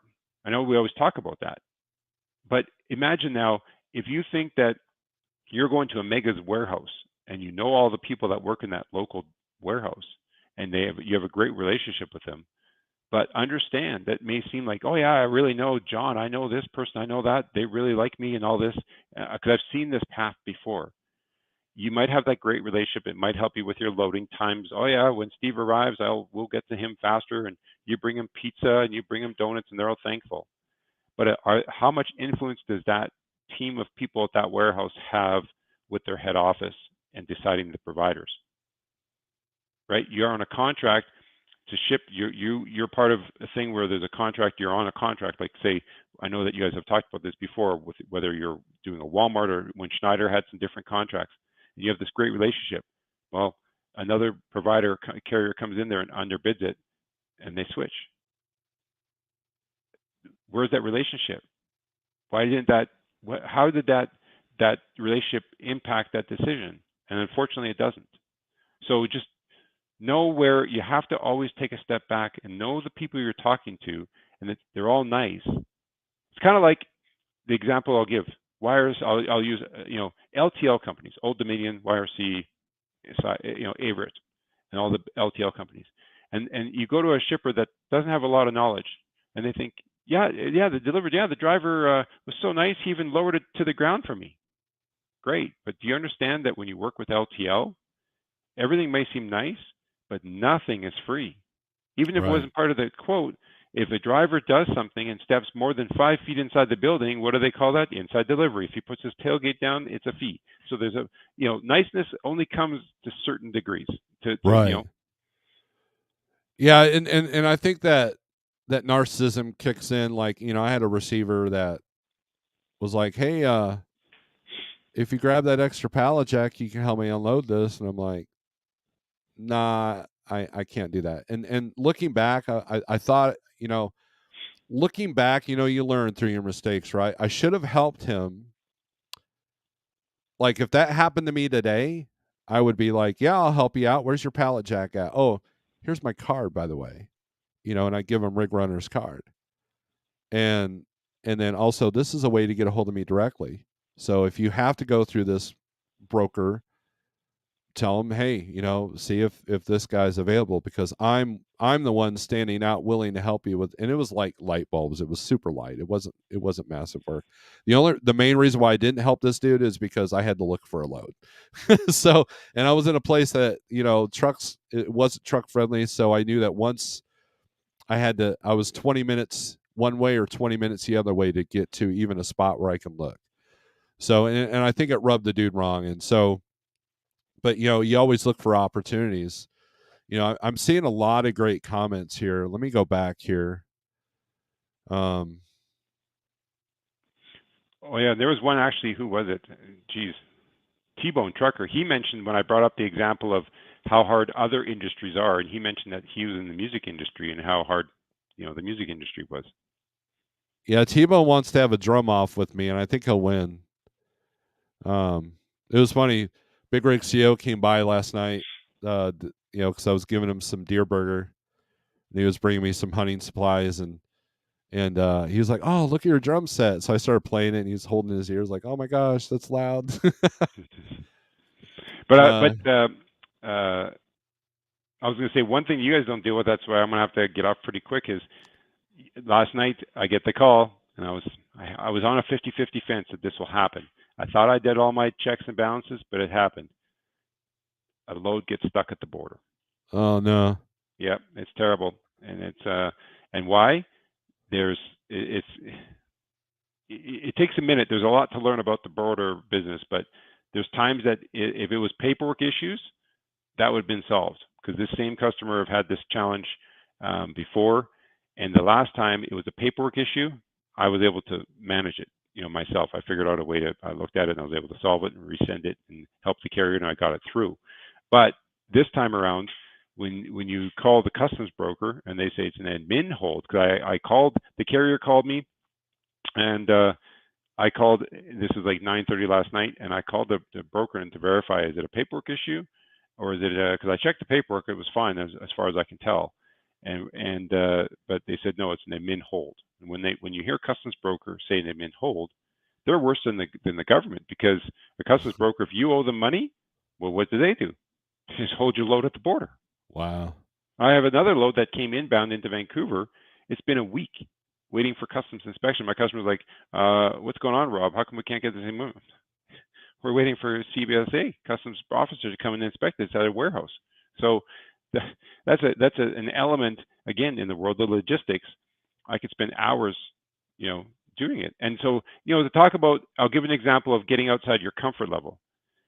Is myself, I'm not super mechanically inclined, but I've got 3 kids. So, and they're all older. So everyone's got a vehicle. So I now have 4 sets of tires, because I have to say that, the tire manufacturers, I can't say everywhere, but at least in Canada, back when I was a Coca-Cola person, I had to drive the highway a lot, especially when I lived out in the mountains. I was in a town near the mountains in Alberta. I drove all season cars. I was in snow blizzards. I've watched cars in front of me go in the ditch. I've never hit the ditch. I always knew how to drive, but I only had all season tires. But then about 6 or 8 years ago, my van that I had driven when I was with Coke and then switched into brokerage was at like 225,000 kilometers. And it was due to start to get to the point it's going to need some repairs. So we decided to get rid of it. And we bought it was at the time, like, what is it now? It's a 2012 Dodge Caravan. Okay. So we bought this van, and all of a sudden the first winter comes, and we were slipping at like every intersection. You're spinning. It's not like we were trying, but we were just spinning. So we thought, okay, we got to break down and get these winter tires. As soon as we put the winter tires on, no problems. So now the point is, this point of the story is of getting outside the comfort level. I started to realize, okay, so when I bought the tires, winter tires for our van, I got the steel rims so that I don't have to pay twice to put them on and off. So also you're paying our favorite tire company, Cal Tire, all of a sudden it used to be $30, then it was $40. Now it's $50 to take off the tires when it's already on rims, just to swap them. Well, I got 4 vehicles, so that's $200 now in the fall. Then I got to pay $200 more, like between our family, to do it again in the spring. So Wow. I went to Napa and I bought a floor jack. I found an on sale torque wrench, and to town I go. So the last, like, my daughter doesn't live at home. She's like 21, and no, she's 22, and she lives in an apartment, and she's in a parkade. So I drove my van there, and I just did it right, and I brought her tires. I pre-marked it from the previous season, like where the tires, like, to rotate the two backs, get crisp, fronts go Right. back, and I went to her parkade, jacked up one side, loosened the nuts, and I just, so getting outside your comfort level. I spent Wednesday night was my van. I did it in my garage, because we got a big snowstorm, and then I did Thursday night, and then my other two kids were the week before. So again, saving money on paying for tire swapping. Well, there you go. Yeah. Well, CDN, thank you Yep. for I coming in. appreciate it. So I know it's probably long-winded for some. I'm very boring. So You're fine. I'm boring too. So, but I thanks for appreciate your the insight. opportunity. So All right. Have a I good day, Ron. appreciate it. All right. Bye. Bye. All right, man. That's CDN. All right. So, let's do some comments here. You guys have been commenting like mad people. I've shown up and had the same PO number or the load cancel or already left another truck. I do not have these problems anymore because 100% of my freight is contract. I was fed up with all BS. And that's exactly that's what CDM was getting at. Can you survive, right? Hot seat. Good morning, Shannon. I'm in the dead middle of black ice advisory. Decide to kick back and let the sun come up for a bit. Safety is paramount. Yeah, look at the temperature. I think, I know that when I looked earlier, because I watch the weather every morning, it was in the 20s for you. I had a dream that Lowe's and Home Depot merged and everything in the store was fixed up. That'd be kind of cool. Build dreams about hardware stores. Provost, we already commented on your stuff. I could do some stuff, but I'd rather hire a contractor these days. There you go. Let's see. Gary Bates is in the house. I think I saw Dennis. He had made a comment. Let's see if he's. I haven't. Maybe I'm not there yet. It was kind of funny. Companies want to be profitable and keep everyone happy. Sometimes they fall short, and a gentle nudge usually works. It's hard to find good people. Agreed. People make or break a business. Fair incentive programs can ensure positive morale and professionalism. That's what we try to do here. We have a safety bonus. We have a longevity bonus for our contractors. I actually get a bigger percentage because I've been here the longest. That lack of professional drives me insane. Yes. Let's see. Just kind of scrolling through a lot of these. Just don't do anything. Get yourself featured on Bonehead Truckers. Nice plug there. I can survive without a low. Okay, I already read that. Let's see. Sage Robinson.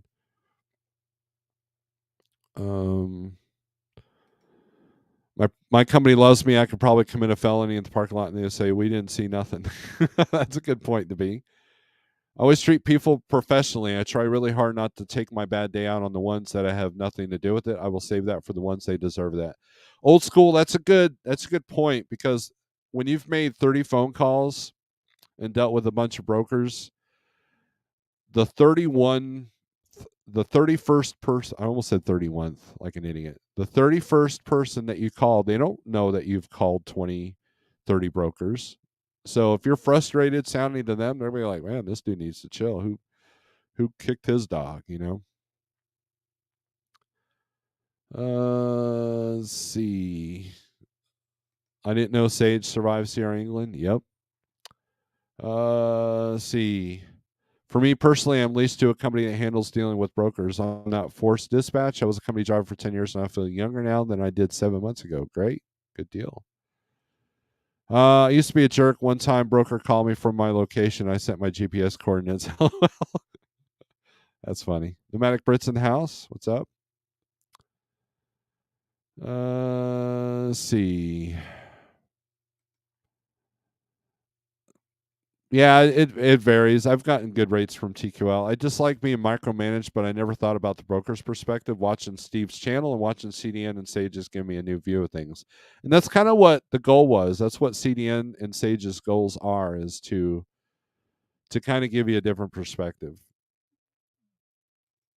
I had a load last year and they were rude to me, and I waited an hour after, and they didn't start loading me. I left empty, and the shipper called me complaining. I said, you had time to load me." Let's see. I probably wouldn't do that these days. I need to chill out a little, make it work. That's true.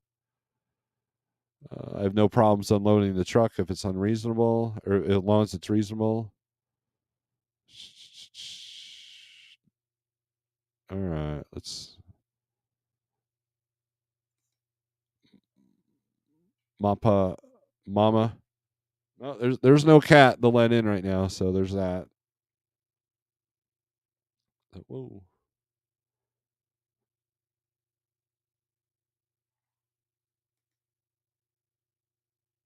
So, all right. Anyways, I think that's it. I've got nothing. You guys want to look at a load board here real quick? Let's look at some load ratios and some hot market maps. We'll do that. And I know that CDN was texting me yesterday, and he was like, "Hey, this would be great points to bring up." I'm like, "Yeah, you can do this better than me."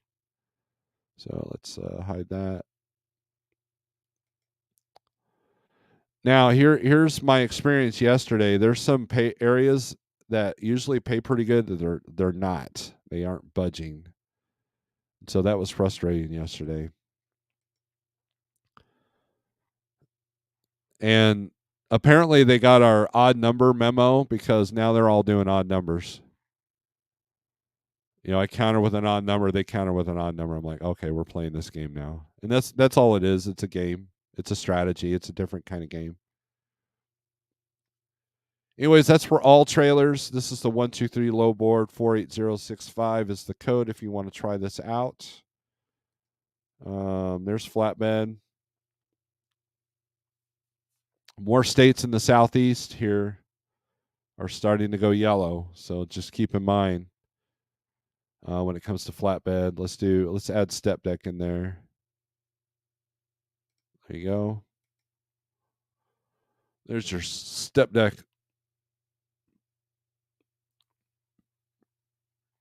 So just keep an eye on those things. The Magprit says heading shipper get loaded out of Jersey and heading to St. Louis. Well, what load are you getting out of St. Louis? You come right through here and we'll hang out, have dinner, or lunch, or breakfast, or whatever time you come through here. Here's reefer. I've been getting good rates in these northern states, so it's you got to watch, right? Now, let me show Tennessee here. Tennessee is great for reefer, not so great for van. So it's been a challenge at times. So because Tennessee used to be a good market, if you got to Memphis, Nashville, or Knoxville, you were good to go. Now they're like, nah, nah. And I believe Sage says something about Houston ports. See if I can find that comment.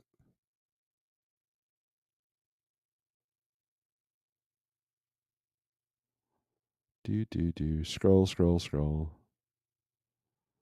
Sage, are you in here? Make that comment again. Oh, here we go. Never mind. So Houston ports will start changing for cans sitting too long.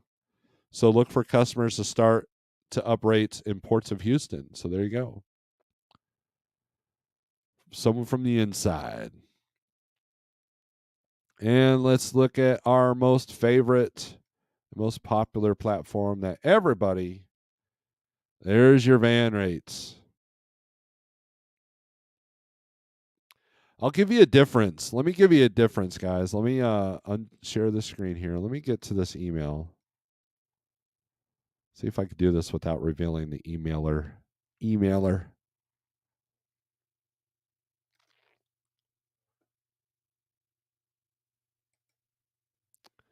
So I have a very good friend that sends me these market conditions. All right, I think we got it hidden enough. All right, so we'll share the screen. This person is nice enough to send this to me. Hide that stuff. Scroll down for the new comments that you guys are. Thermo King. You're at your second Nashville stop. Good old Crashville. At home, putting the truck in the shop today just to go through everything in a small repair. Any guesses on the repair? Anyone? Anyone? Starts with TK. Good old Thermal King. Thermal King tried to kill me once. All right, so there's your freight volumes for the last 2 years. Notice that EKG style. This is what you deal with the spot market, people. Boing, boing, boing. And look, we're in another downward trend. This is your tender reject graph. Notice we're all going down.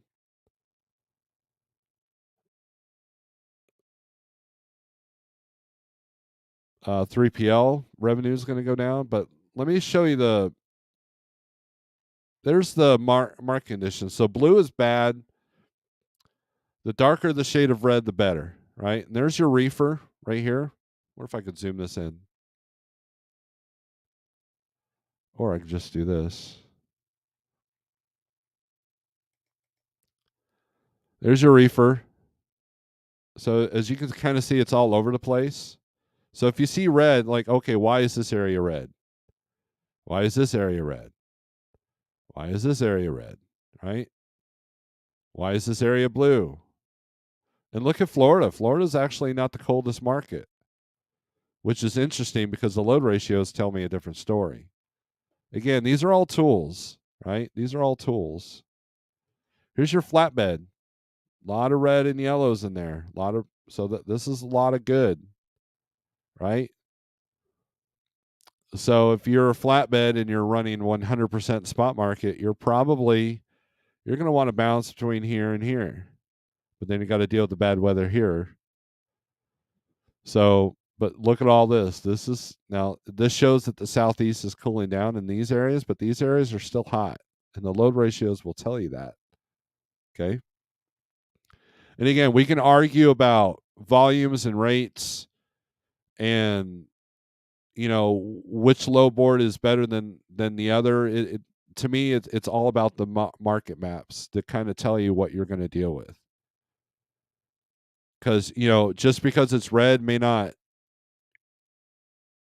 equate to good rates, but it gives you more chances to get that rate, as I demonstrated yesterday to myself. And so when you're in a blue area, now let's look at Van, guys. This is the reality.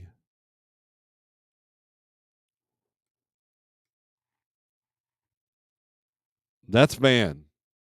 That's a lot of blue. These are loads that are hitting the low board. Or actually, this is the absence of them hitting the low board. So it's a great idea to try to develop and ensure that you have solid partnerships or a solid network, because this is how I don't think I've ever seen the screen this blue before. And I didn't pay attention to this stuff back in 2020 when we were all shut down. So there you go. And per Sage's information, look at Houston. Look at that. It's all red right there in Houston. So if you go to Texas, the Houston area is where you're going to want to go. And then that's going to soften. That's actually going to draw in some, not soften, it's going to draw in some heat into Dallas in the I-35 corridor in the I-45 corridor, because there are trucks that don't want to go to Houston. And so Houston's going to draw trucks from the Dallas area. So, and when I look at the results that I get with, the 4 or 5 or 6 drivers that I dispatch, this map accurately reflects everything that I'm dealing with. That's how I know that these are fairly accurate. Now, I'm not saying if you're in Montana you can't get a good rate out of there, but your odds are against you.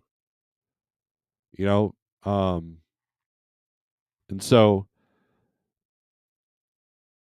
if you're bouncing between two blue states, like let's say Nevada to New York or Montana to New Mexico, you're probably not making much money. Or if you are, it's been a huge, huge hurdles that you've had to overcome. Or you've got the broker in your pocket that has that freight directly that can keep you moving between two cold areas. That's important as well. So just know that, right? Just know that. So, and same thing. This is reflecting the same thing. This is van. I mean, these maps are fairly identical. It doesn't get as detailed in the markets, but it's still. So you click on a state. This is van, right? Let's see where all these loads are coming out of: Columbus, Beaumont, College Station, Houston, San Antonio, Victoria, Claiborne, Big Spring. You can click on any state to see where all the loads are coming out of. The majority of them. Let's look at Arizona. Eager, Goodyear, Goodyear, Goodyear, Goodyear, all Goodyear. So if you do go to Arizona, your odds of getting a load are going to be better if you go to Goodyear. And they're all going to California. So if you had to take a load to Arizona, put your price in that either takes you to or near Goodyear, Arizona for the deadhead if you're not going to Goodyear. And just know that you're going to take one of these loads from Goodyear to California and then grab your rate out of California coming out. But that's been the challenge here lately in van. So you can use these tools. Here's Arizona to Houston. So check out this triangle. If you did a load, say, from Missouri to Phoenix, get a really good rate. And then out of Phoenix, you grab this load. Looks like it's Phoenix or Nogales, and take it to Houston. That you're going to take a hit doing that, but then out of Houston, you should be able to go wherever you want at whatever price you want, or for a decent price, I should say, not whatever you want. We all want $5 a mile, right? Because we deserve it. Yeah. So you can have all these tools at your disposal, but they mean nothing if you don't know how to capitalize on them. So we'll do some more comments, and then I got to end this feed because I've got a busy day ahead of ahead of me, and there's a lot of things that need to be done. I've got several trucks. Everybody's loaded. Booked until Saturday and Monday, or actually booked until Monday. So I got to find all the Monday loads now.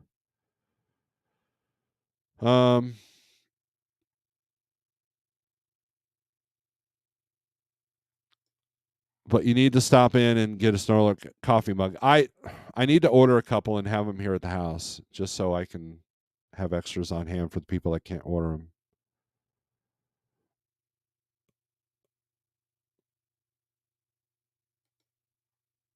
These are good rate spread. I wonder what the net looks like.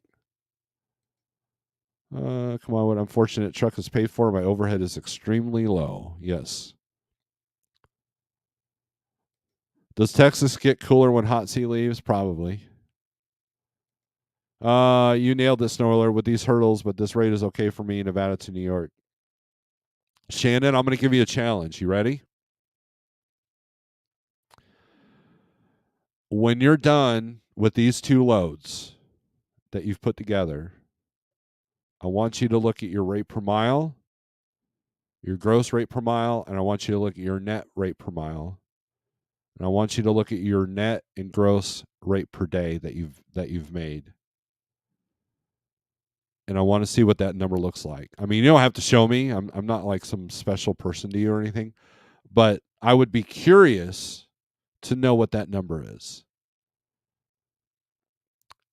And that will be the tell sign of how well you've done. Now, the beauty of what you've done is consistency, but as the weather's pointed out, that can throw that a curveball as well. And so now you have the risk of if you get to New York and they're like, "Oh, yeah, this is late because you had to shut down," which is the safest, best thing that you can do. It could cost you, like, maybe they don't get you in for a week. If it's like a CVS or a Walmart or Dollar General, something like that, that could be a problem. But if it's an independent receiver, then you're probably going to be okay. And as long as you're communicating with the broker what's going on and they could see the results on the Weather Channel, you're good to go. But I'd be curious to know at the end of the 2-trip cycle what your rate per day was. And if you want to share those numbers with me, cool. If you want to do it privately, that's fine. If you want to do it on your channel, that's fine. But I'd just be curious about that. When my def level sensor works, that is. This Tour Life, what's up, Jason? I guess they didn't miss the whole show. You didn't. You missed CDN being on here.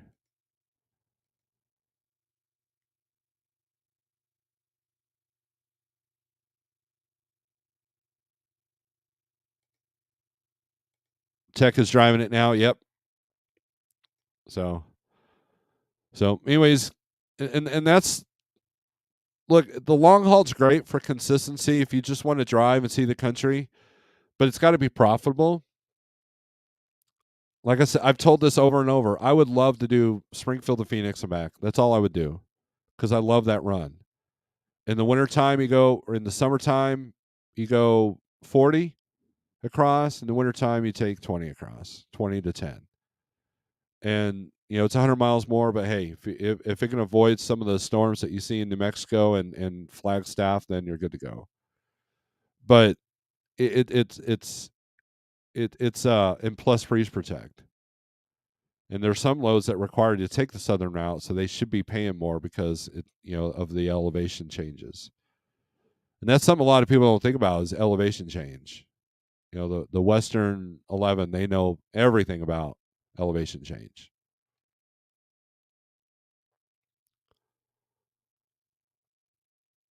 So just keep an eye on those numbers. And if you're only making like $500-$600 a day, there might be easier ways to do that put less miles on your truck and less heartache, less issues like massive snowstorms and shutting down of interstates. So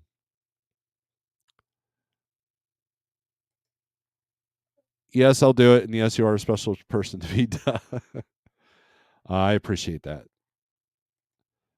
Jason says, must not be much going on Northwest. I found parking at 2 a.m. in between Portland and Seattle. Yeah, it's getting rough. Y'all come down to the Salina 52 and get a free cup of go-go juice. Bye now.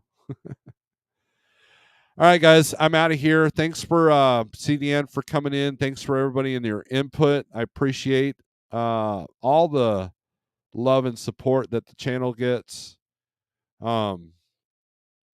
48065 to check out the 123 low board if you so desire. There are much more tools that I haven't even tapped into. Like Trucking is looking for contractors. We have 2 empty trailers ready for a contractor if you want to try your hand in a market that will definitely have its challenges, but you know what? You've got a great support system here.